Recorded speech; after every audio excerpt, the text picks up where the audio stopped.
just continue? Yep. Yeah.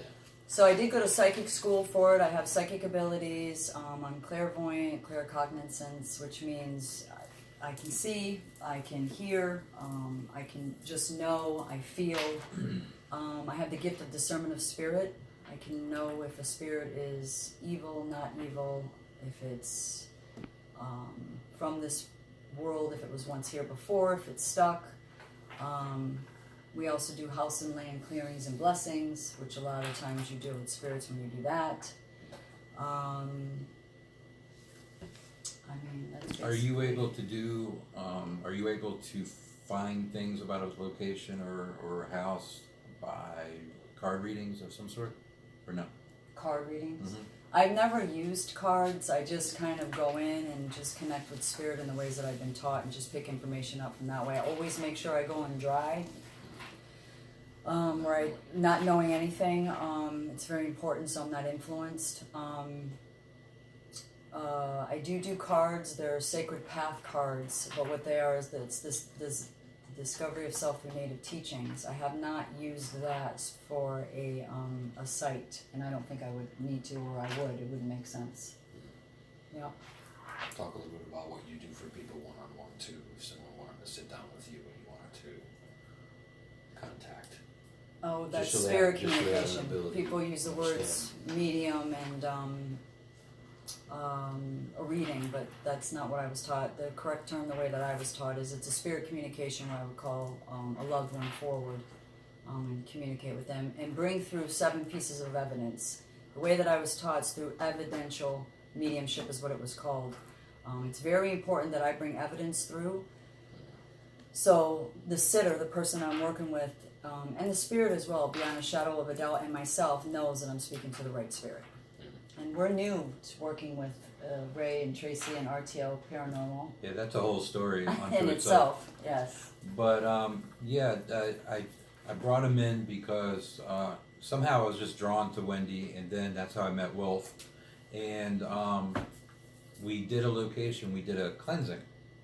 Yeah, and that's where I learned that they are the real deal. And what makes it even better is their personality and stuff. So they mesh well with me and the others that are in the group. Do you have any psychic abilities? I have something. Yes, She you does. So- Yes, you They do. both do. They to both talk- do. need Don't to- let them tell you different. You need to talk to the doctor. Get rid of that. Yeah. So, like you, I would not admit to it for a long time Mhm. until, what, I told you about a year ago, I guess? Mm-hmm. I feel things, and over the past year, I've been trying to learn what those feelings are. It's almost like I can connect with the spirit there, and they make me feel more so with their death how they felt.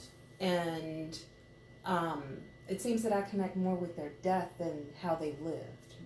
So, and I'm still learning. Still have a ways to go, but I've learned a whole lot in the last year. I don't have anything. I just fake it. No, I'm Don't kidding. lie. I'm kidding. Not true. It's not true at all. They claim. We saw it very early on, where he does not. And I'm glad you said something to him Yeah. because I've been noticing it for a long time. Yeah. Yes. I don't even know how to explain it. Put the gadgets down, Ray. I'm more of a gadget guy, but Yeah. And things that's okay. Yeah. and things. You know, I like to use the instruments and the devices because I'm able to review that later. I can't review my head. Trust me, no psychiatrist has ever been able to do that either. So,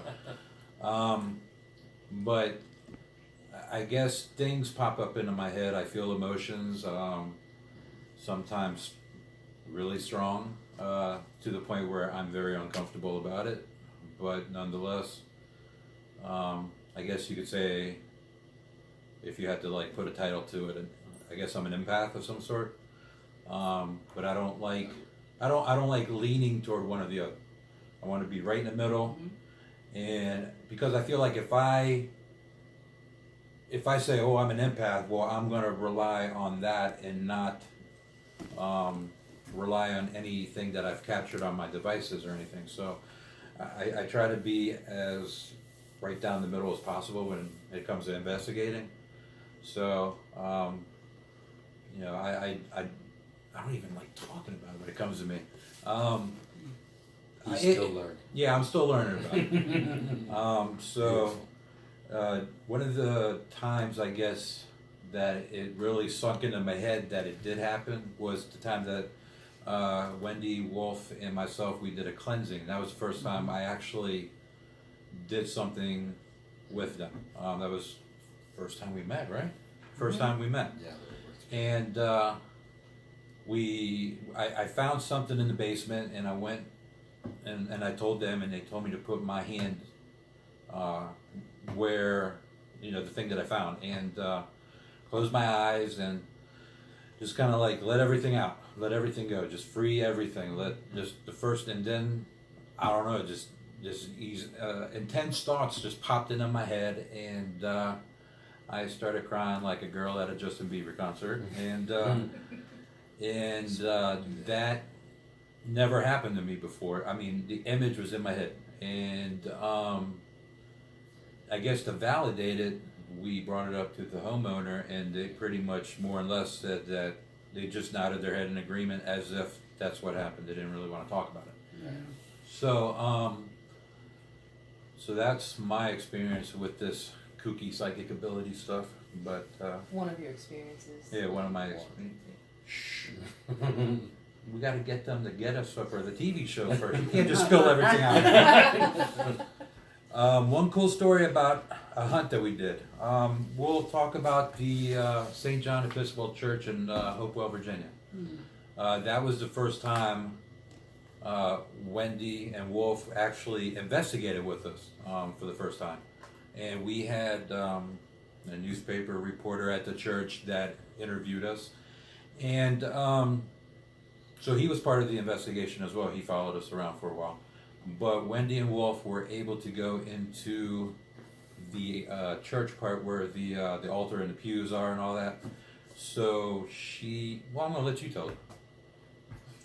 So we walked in, and I was drawn towards the back of the church where the pews are, and I saw a little girl. And I described what she looked like, and I got the name Sally. And then I said that she was around in the era from the 1920s to the 1940s, and that she wasn't stuck there, but she would come in between the two worlds to visit, because she grew up there in the church. And yeah, she was a little mischievous. She used to like to throw the things that you kneel on. I'm not quite sure the proper term of them, but the little things that you put down for them to kneel. She liked to slam those down and kind of pick up the books and slam those down. Which, by the way, the pianist verified that, because before Wendy and Wolf were there, she was telling Tracy and myself that she heard banging, and she thought it sounded like books or book falling or down. those things that, like she said, that you flip. I don't even know the word. Where you It's flip a it. kneeling bench or something. That must be the like technical term, kneeling Yeah. bench. It's a kneeling something. But anyway, that's what she said it sounded like. And then Wendy and Wolf came in without any knowledge about what's going on with the church or the history or anything, came in cold turkey, and basically described exactly what the pianist, organist, either way, both words are funny to me. But it basically, she described everything that she said, so. And then she came back later. Well, with after, Oh yeah, the book. Yeah. Yeah. So, like Wendy said, she got a name, Sally, from the 20s or 30s, and just to, we asked her if there was any way we could validate this, and they looked through they actually have the church has a record book, so they were looking through stuff, and they found Sally in the record book. And she was about the same age, right? Or Yeah. exactly the same age. Yeah, they're from, I think it was 1923 she was there. Mm-hmm. So, if that wasn't creepy enough, later on we did a exterior walkthrough of the church, where they have a little cemetery. And as we were walking, Wendy got the feeling of there was a baby that passed away. A newborn baby passed away. And sure enough,